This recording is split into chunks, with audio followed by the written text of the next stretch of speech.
Welcome to the SPEAKPact podcast, where high-performing speakers and the producers who hire them merge to give you the insider secrets to the lucrative speaking industry. Antoniette Rose, your podcast host and celebrated speaker agent, unveils insider success strategies.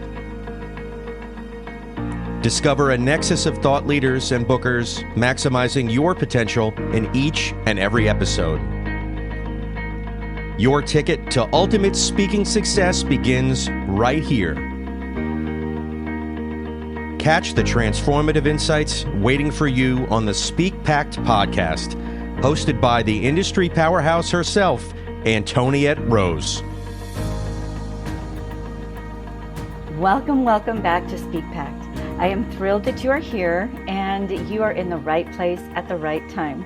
I have Doug Thompson in the room with me, and he took what might seem to be an uninteresting topic, tech, right, and even AI, and has made it a pretty interesting topic through the power of storytelling. We're going to dive into why it's important when you have maybe a more intellectual or even maybe a sad subject matter area that you train on, why storytelling, how storytelling can help you connect that to the audience in a more meaningful and a more lasting way. So let me tell you a little bit about Doug Thompson and we'll dive right in. So Doug transforms the confusion of AI and cybersecurity into relatable tales through humorous, high-energy, storytelling-driven presentations.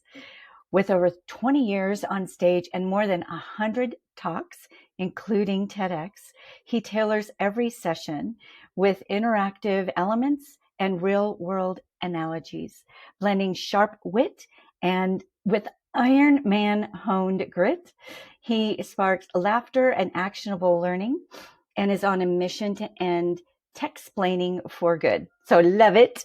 And even those who maybe of us who aren't in tech or, some sort of more engineer-minded place, what made you take like a very technical subject matter and think, I think I'm going to blend storytelling into this?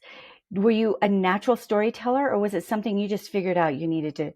The answer to that's yes. So I found out later that I'd been a storyteller since high school days and stuff before that. There's a longer story that goes there. But I'm in pre-sales. I'm a pre-sales engineer. So if I'm not connecting with customers to sort of share the value of the product or service that we're selling, I'm not selling and I'm not making any money. So over time, there was a time when I first joined Microsoft that speeds and feeds, that fed everything. You talk to very technically minded people all the time. They're the ones that had the budget to buy it. And every time Intel came out with a new processor, we'd come out with a new version of Windows, and it was just simply time to buy it. It sort of sold itself. There wasn't a lot in there. You wanted to talk about more memory, more CPU cycles, things like that. But over time, as we got to sort of the as a service model, then the buyers changed. The budget would go into the marketing officer or would go to the CFO or do these other things. And they, frankly, most of them really don't understand technology to that ones and zeros level and don't really care. They have a problem they need solved. And so I sort of had to pivot, and I did some research on like, this pitch isn't working anymore. What do I need to do? What's not landing? And I found out that I wasn't answering those questions. I wasn't connecting with those people. You talk about in technology or what have you, we all use technology, but if I can't explain it to my wife or my mother, they really don't understand the value of that. So that's where stories come in, where I can sort of relate it to their frame of reference.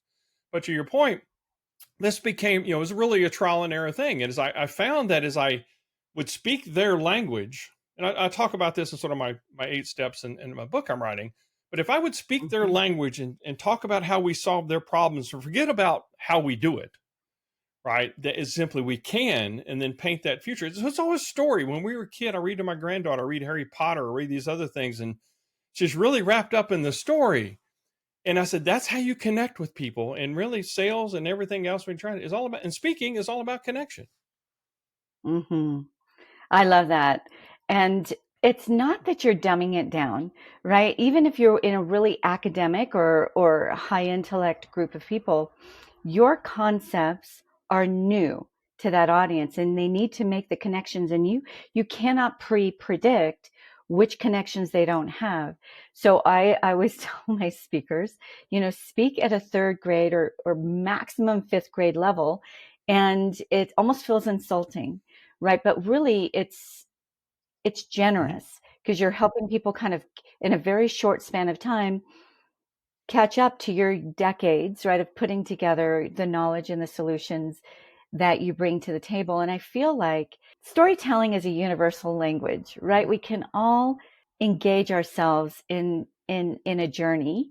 And so what was the step from Microsoft, your kind of high performer person, right? And then all of a sudden you're needing to become a storyteller. Did you take some classes? Like, what did you do? Or just apply yourself?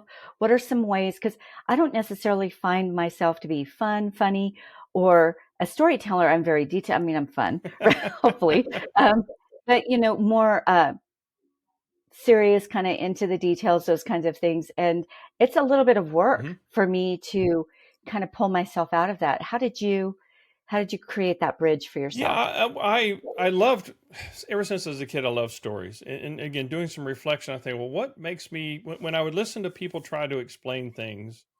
There were some people that would tell stories, some very bright engineers and stuff, and all that would tell us stories. And I was looking for, okay, who am I connecting with better here to understand that I don't have to sort of get out a deep, a deep text explainer to understand what's going on. Because like to think I'm in sort of a weird area where I have to understand business processes and all these other things, and then I have to likewise understand the technology to a decent level.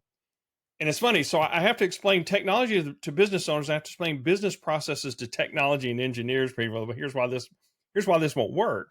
But I just sort of thinking, who do I like to listen to? How do I learn about things? And then I started doing a little reading on brain science of how the brain works.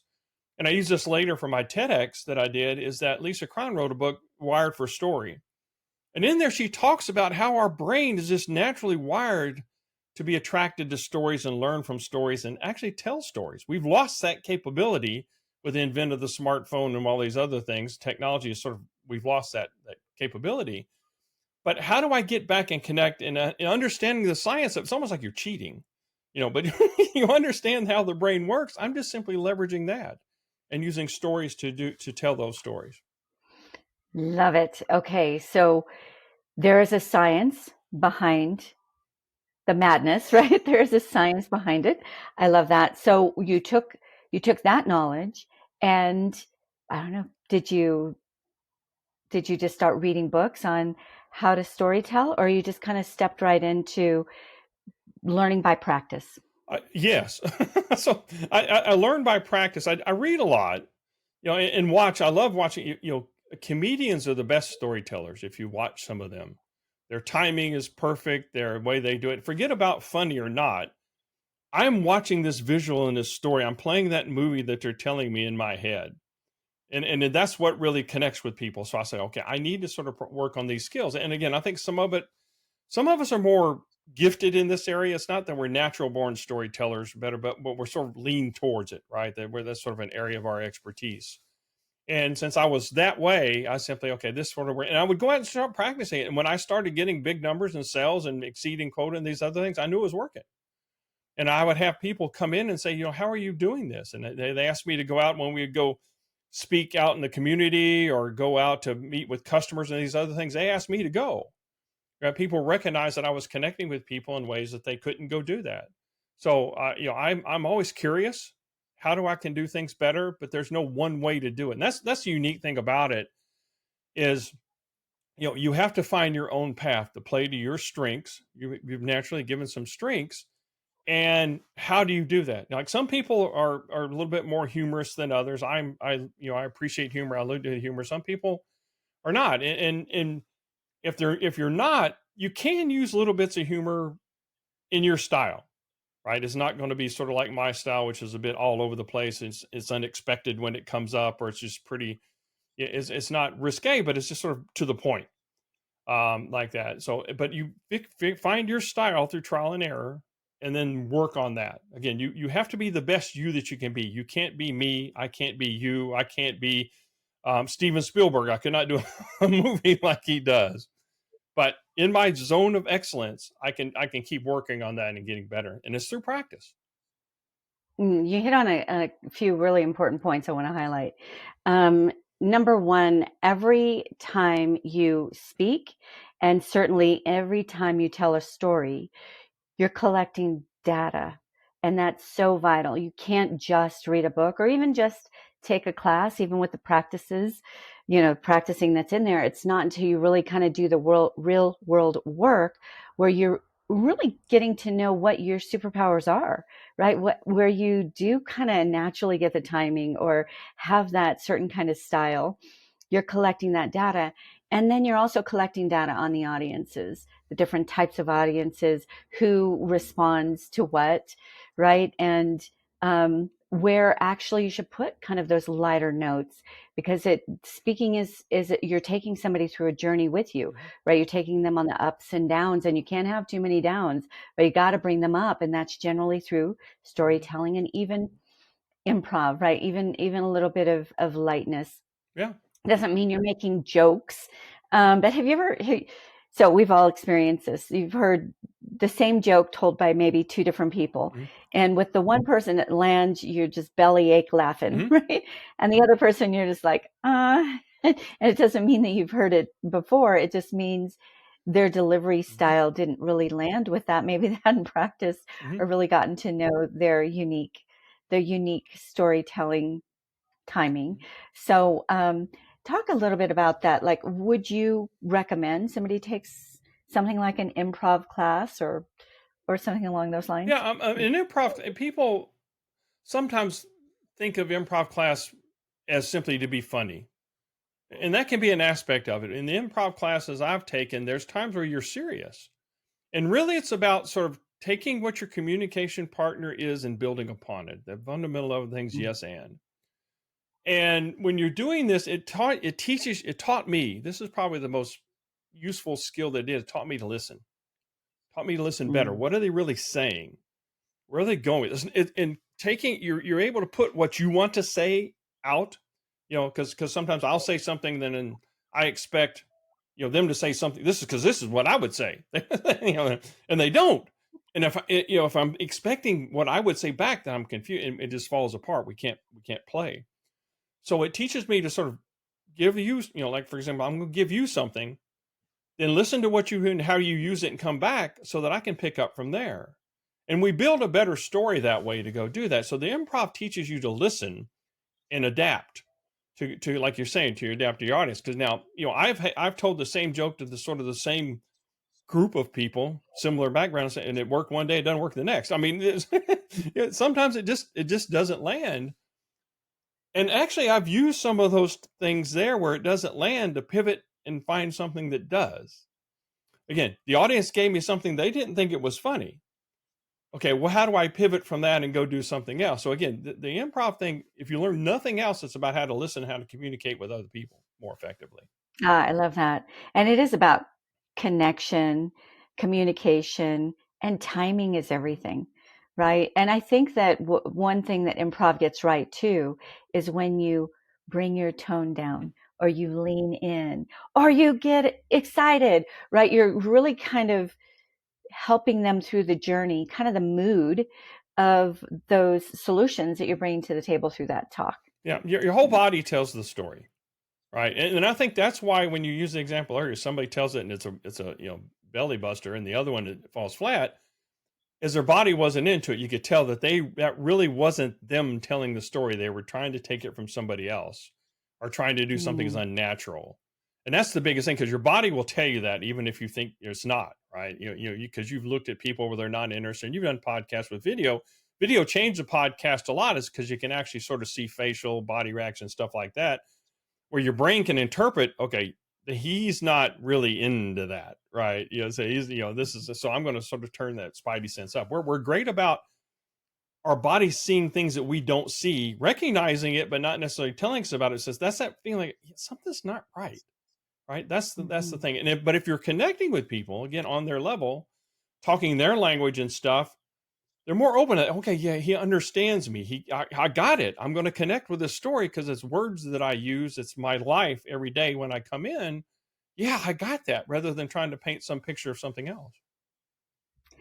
You brought something else up that's incredibly important, and it's kind of a talent. It's an art, but an art that can be learned, right? We don't have to be a natural storyteller. We don't have to be a natural listener. If we apply ourselves, we can learn. And when you talked about listening to your audience, you're really not listening to any words. Most of the times there's no words. You're listening to the cues that they're giving you, and they're giving you cues. And I love the way that you said you can say the same joke or maybe tell the same story to two similar audiences. It lands one day and it doesn't land the next, or one instance it doesn't land the next. And I feel like that's not because it was the wrong audience and the wrong story. It was just the wrong day, right? You have to hear the mood in the room as well. Maybe something has happened in the community or in the world, or it's just been right after a set of holidays, right? That we're all kind of tired. We're not fully there.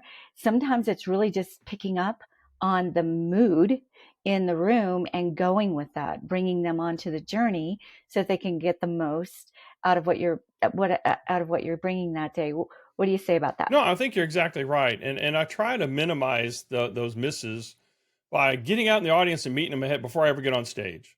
Right. I can simply be out there talking to people, what's going on. I'll read the new, if there's any big community topics and stuff to do that, but I'll do that. I'll watch them with other speakers if I have the opportunity to do that, sort of see what's going on, and then try to sort of adapt to that. Right. So, because I've never trying to do the same thing twice, even though the message and the material are very much the same. I don't think I've ever delivered anything twice the same way, because Oh, I love that. just different Because you day. adapt Right. to the Right. audience. That's a skill, right? That's a skill that you hone only through practice. I love that. So you've developed an 8-point system for, I'm assuming, storytelling. You're in the right smack dab, it sounds like, in the middle of writing a book. Tell me if I'm getting this right. Selling by storytelling. Sell by story. Is that So sell by sell by story? Yeah, sell by being that thing that's in your pantry that's is voted in 2 elections and should be thrown out. It has a sell by date. It's well past that. There's sales pitches that people still do today that they're way past their sell by date. And so the joke or the sort of the underlying story is there, and it's about using stories to really connect with your customers. Because if they connect with you, the more like, because at the end of the day, a purchase other than retail, when I'm down looking at this ice cream bar, looks really good.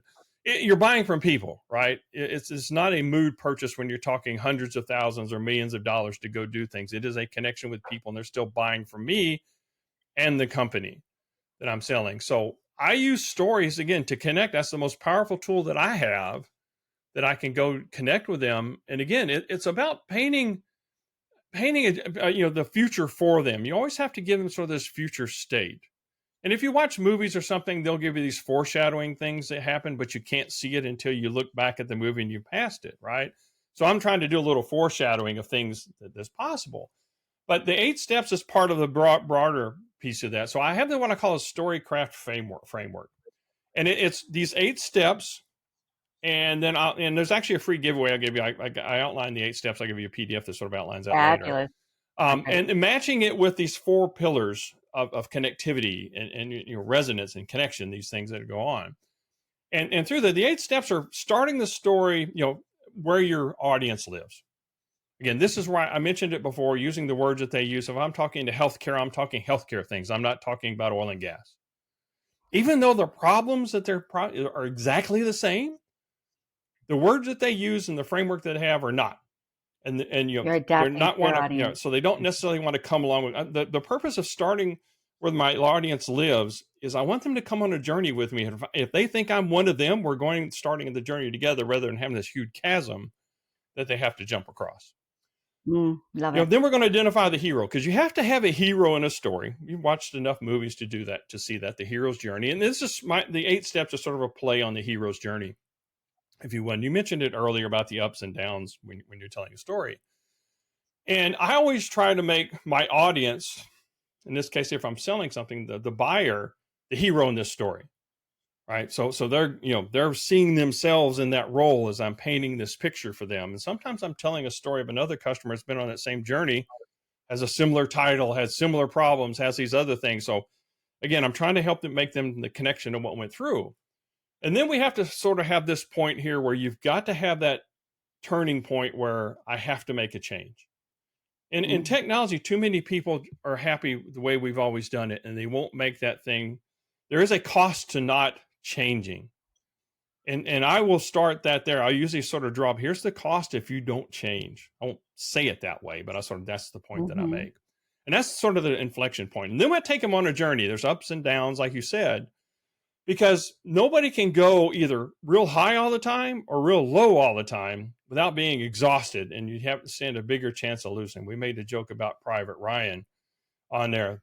That, I was exhausted after that movie. It was well done. The action sort of broke up some of the sadness in the whole thing. It was well done, but it's just we need a relief. And to your point there, if I've got a very serious subject, and sometimes I'll throw in a little bit of humor, or simply ask a humorous question to put a break in that. So give you a breath, because science will show that after you sort of have that, you're open to hear what the next thing is. So I'll use this as a segue into the next thing, where we're going to go back down. Cost of not changing, doing these other things again, going to wear you out. Right. And so we'll go up and down of this a few times until the end, where they finally see how to conquer. They become the hero. They've conquered this whole thing. The vision, they've conquered that themselves. They have to be the hero. They have to do it themselves. I can't do it for them. That's cheating. So they have to conquer that. And then after that, we start talking about the last step there is, you got to stick the landing. Okay, here's the message I want you to take home. This is the closing remark that you have in a talk. You need to have that one thing that they remember and they can take home with them. Okay, so that's sort of that piece. We're going to buy this in 6 months. You're going to do whatever, you try to stick that landing. You don't want to lose them, because you can do all this work.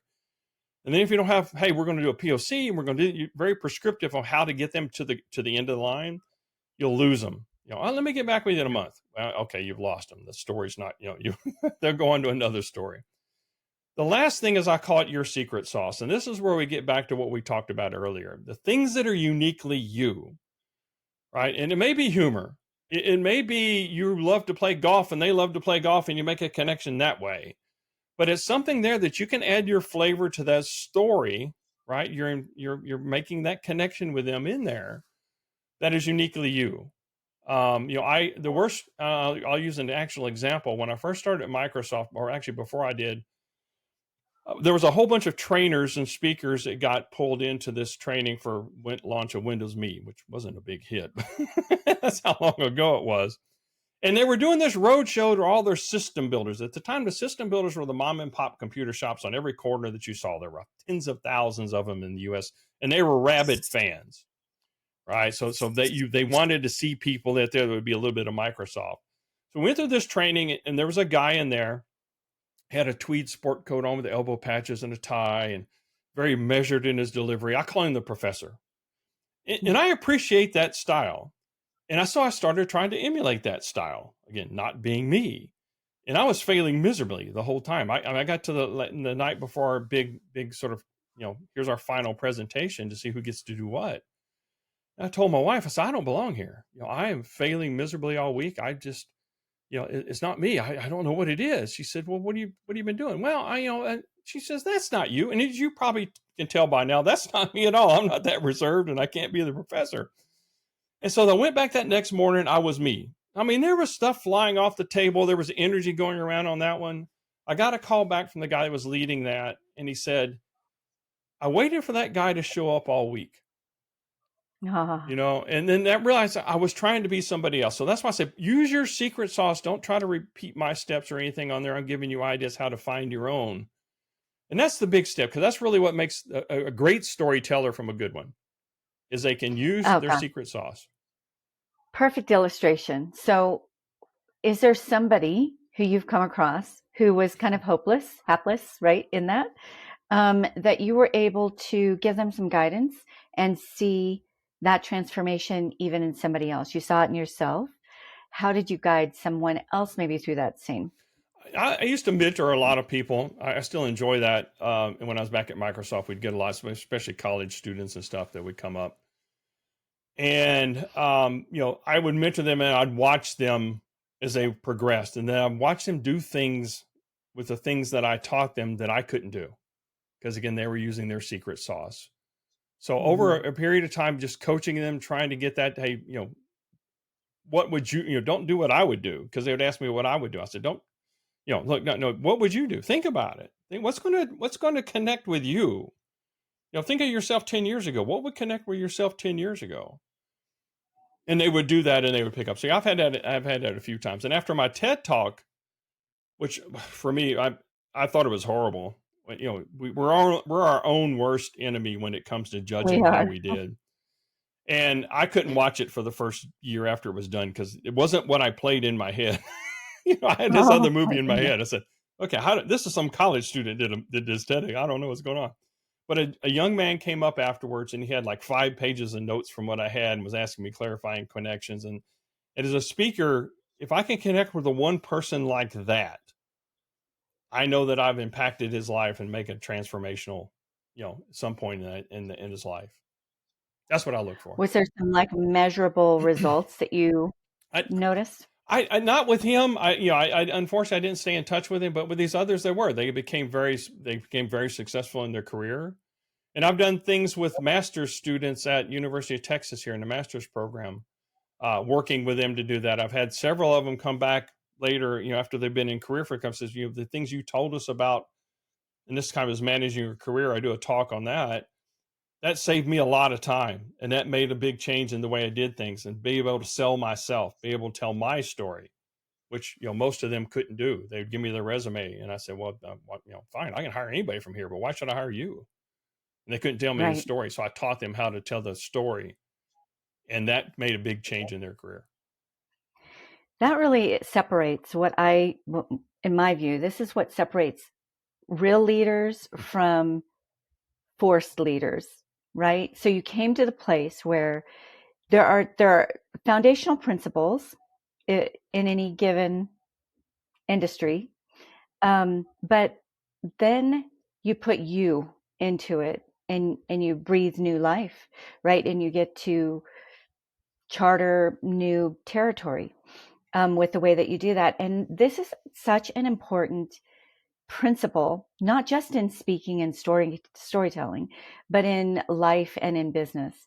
I remember a good chunk of time where I was transitioning in my business a bit from producing events to becoming an agent and owning an agency.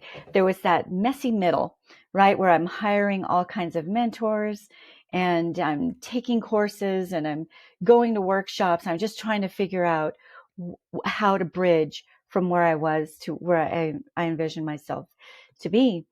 And it gets to a point where you have to okay, mentors are very, very important. Consultants are very, very important.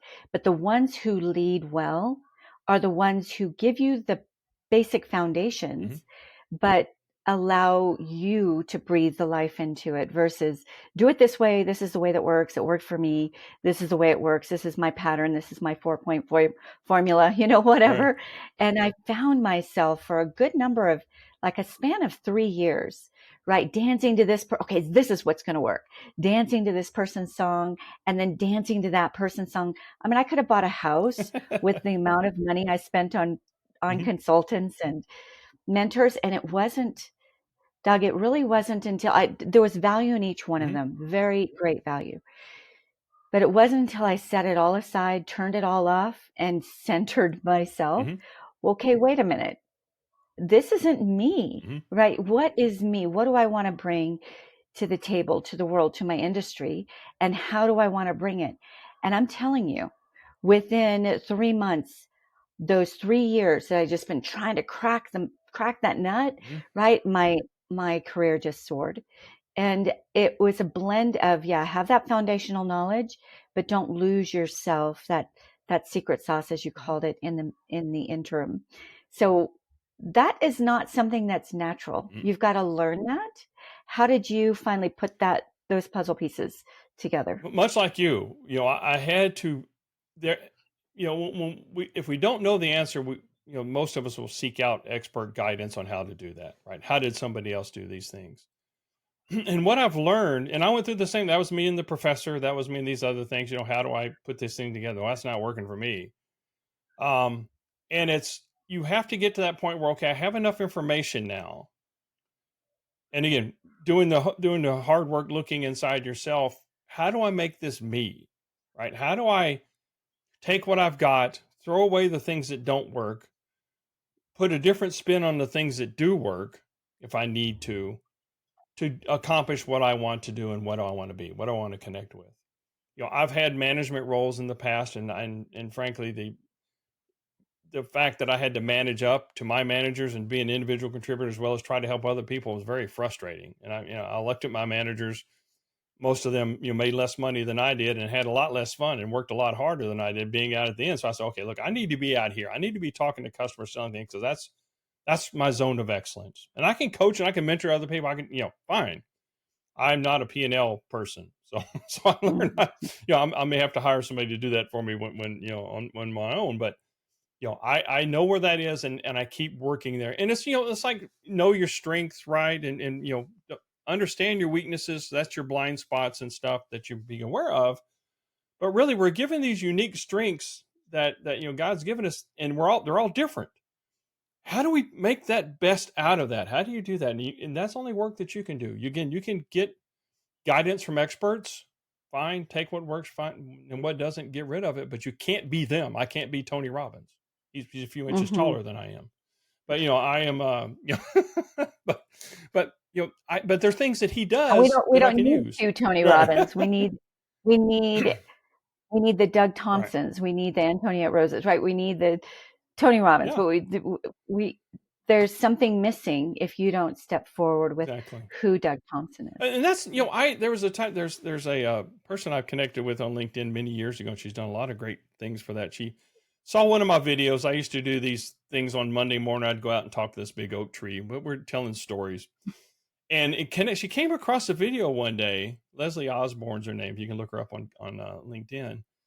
And she said, I've heard this story of that, but I came upon this for one day, today, and I get it. So again, they need us to go tell these stories, because even though somebody else has heard it 100 times, it's not until the way that you frame it, you make that connection with them, that it finally clicks to go tell that Yeah, story. very good point. And that is the part that we're talking about, Mm-hmm. right? That's where it makes it theirs. So you could have your 8-point system, which is the foundation Mm-hmm. and it's important, Mm-hmm.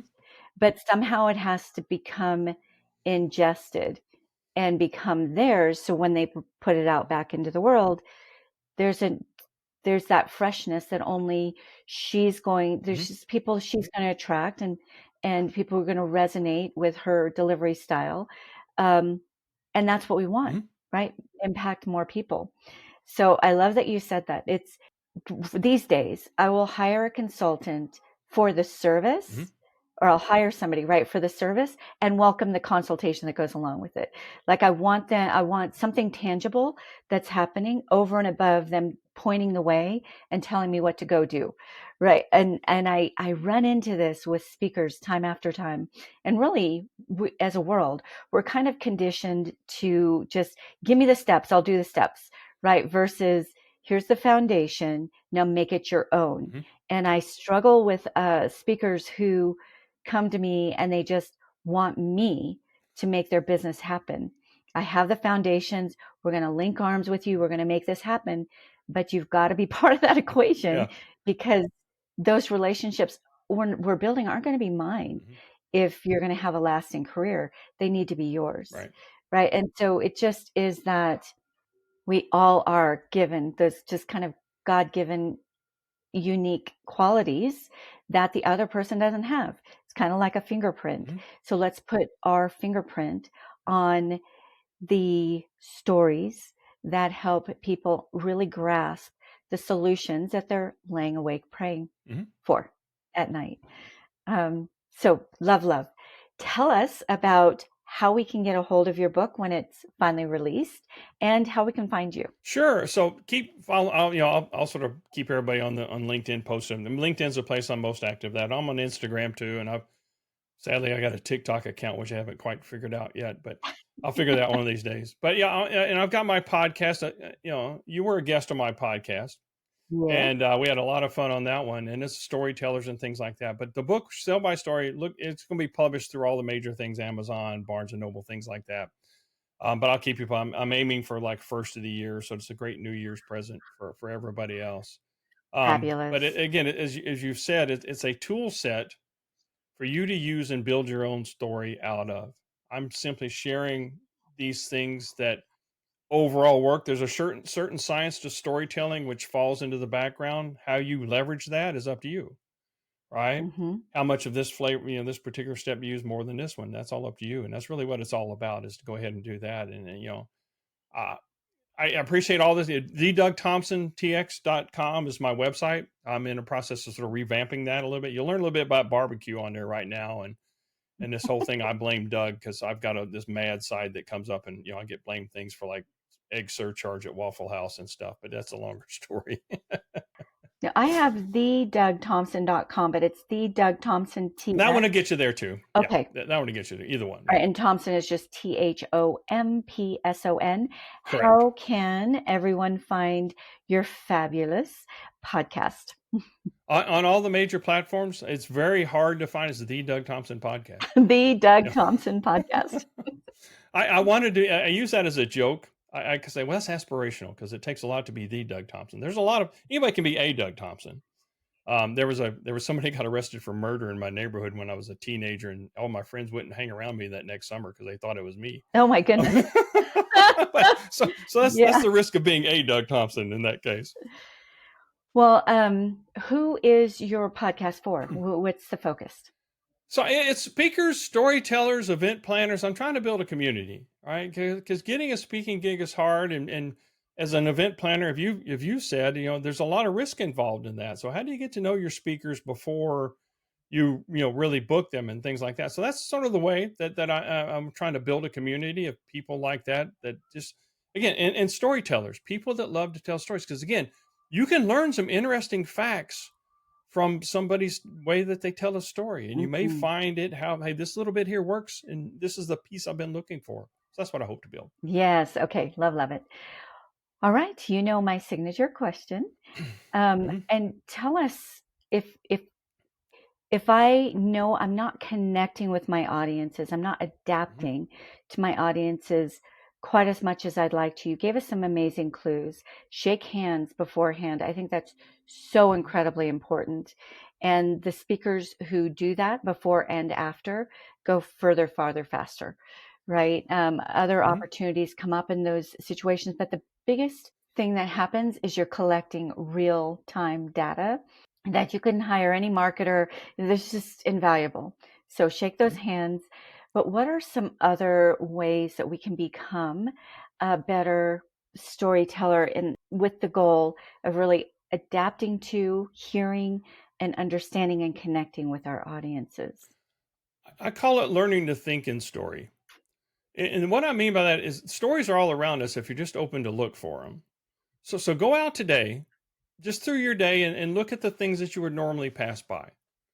Right. So, there's a lot of different things that happen every day that come on. We've had a guy coming to wash our windows today, and the dogs really go nuts. And so I had to sort of arrange the track around that, but come with a story because it will relate. That's the way it relates to people. And if you're going to your audience, watch the stories that are going on, watch the news to get stories because they're all around, but you have to be open to looking for them.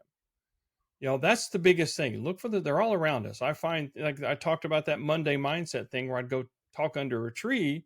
It was simply sharing a story that I'd found that day or that week or something that had come along that made a connection with somebody. Right. And it has a deeper meaning than simply I use the story as a vehicle to sort of convey that deeper meaning. And I love those everyday little quips, right, that happen that are current, and I really feel like that keeps you current and relevant. How do you capture those? You're going along your day, you're not thinking story, but something happens. You're like, wow, that's it. That would make it. How do you capture that on the fly? Siri, write this down. That's the way that I end up doing most of those things. Because I learned, I would, when I used to run, when I used to do Ironman and stuff, when I used to run, I'd get a lot of ideas on the run and I'd stop. And I was usually panning so bad, I would only use a few words. So you have to sort of say enough words that you'll actually remember what this means when Mhm. you're done, but write a few details about it. And then especially, okay, here's the story I saw, two dogs walking, blah, blah, blah.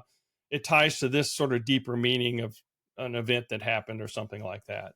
Yeah. And then go back and revisit that when you're through exercising or whatever at the end of the day.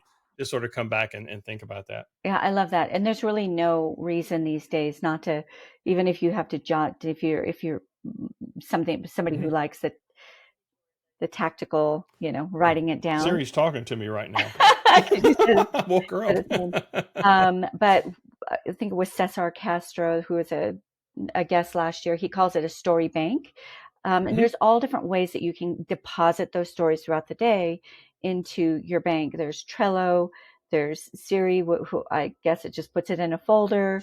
There's Google Docs, like we just Dropbox. There's so many ways Mhm. that we can do that. Just be consistent, I think would be the biggest Yeah. Aim for encouragement. one story a day. Start small. Aim for Aim one for one story a day. story a day. I love that. And do you see stories mainly like how do you, because it can be sensitive too. What if it Mhm. involves a family member or involves Mhm. somebody else? How do you kind of get around that where it can relate to the audience? It's a real story, but you're Mhm. protecting the innocent. Well, I mean, there's a lot from making a composite character out of it, or I saw this mother and daughter out when it's really my wife and my daughter. You can do it that way. Just make it sort of generic to tell that, and it still has pretty much the same effect. Yeah, and I would say this as well. When you are telling a story, be on the other side of it. Would you agree with that? Like, don't be Yeah, right in the midst of it. Definitely don't air dirty laundry or speak from open wounds, right? right. There needs to be a tidy bow at Mhm. the end of the story. Am I on track there? No, you are, and it's again, what's the goal of the story that you're telling, and it's to get to usually some point that is worth sharing. To use the TED example, there's a single thought or an idea that's worth sharing, and that should be your goal. The story is a vehicle to tell that, to get it to connect with people. But again, at the end of the day, it shouldn't be hurtful. This is not meant to be a political lie about somebody else or something like that. Don't spin it that way. You can, but you don't. That's just at the end of the day. That's the dark side of storytelling, I guess you would say. Yeah. But what is the positive outcome you want to come? And I always try to approach things with gratitude. So Tara LaFon Gooch is a connection of mine, and she always comes at things with gratitude. And somebody's asked me, "How do you do this?" I said, "I'm not happy all the time, but I'm grateful for the things that I've been given and the opportunities. And sometimes you're given a challenge for you to grow. Sometimes it doesn't look like a gift that you should be grateful for. But there's times in my career where I've struggled and I look back and it was put there to prepare me for what was next. So, just use it that way. Use it as a way to sort of message for good. If you come out with, you want to tell a positive story, positive outcome to come in and make that point. That's the way I use it. And have an outcome. That's so important that you brought that up because we've all been around those people who are just telling endless stories. And you're like, what? Mhm. Like, are they Okay. bragging on themselves? Like, well, do they just want Yeah. us to know everything about where are we going with this? Right. Right. So Right. have that outcome. And I love how you said, learn to think in story. How do you do that? What is that? It takes work, but it's actually sort of funny because we're naturally wired to do that. We're wired for story, so we were just simply opening that part of our brain now that looks for entertainment, right? To be entertained because we've all sort of fallen into that thing and making it more focused on okay, I'm needed. Let's think about a story. Can I make a story out of this? And again, as a speaker, that's how we make our living is storytelling. So we need to have that bank of stories because you never know when you're going to come to that audience where that story you thought of 3 weeks ago is perfect for this audience. And if I never would have done that, then I'm sort of like a gap and I'm not serving my audience. It is when I design a talk, I'm always thinking with the audience in mind. You mentioned that earlier, right? How do I want them to feel after this is done? How do this is what that, and so that's the perspective I have, is sort of that outside in. It's not that I don't design a talk for me. I design a talk for what the audience needs to hear to be transformed to go do something. Mm-hmm. And I'm thinking from the audience perspective of, if I'm talking to a bunch of engineers, sales engineers, I need to meet quota, right? So I'm going to come up from that. How do I help them where they can make quota a lot easier, overcome some of the challenges that I've had to go do that? Right now, you look at AI, most buyers now are more informed about a product than the person trying to sell it to them is.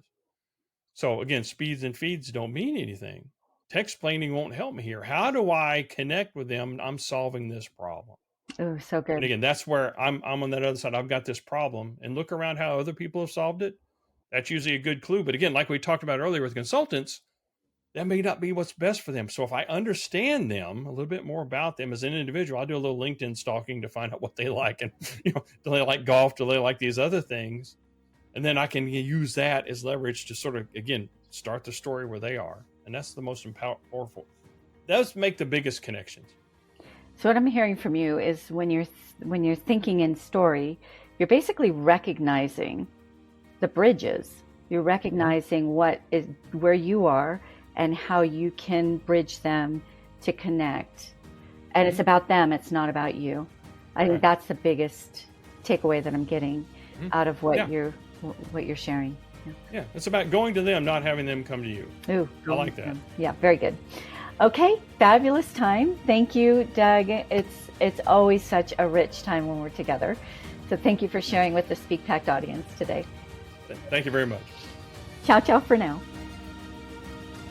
Thank you for listening to the SpeakPact podcast. To become a recommended speaker of Antoniette's WPC speaker agency, or you are a host or planner looking for a dynamic expert in optimized performance, Antoniette would like to personally meet with you. Secure a time with her at speakerbooker.com. Again, that is speakerbooker.com. It all begins with a vision, a voice, and a pact to impact.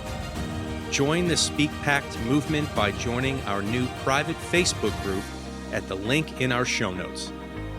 Find us on nearly every social media platform at One Antoniette. That's number 1, ANTONIETTE, or simply #SpeakPact.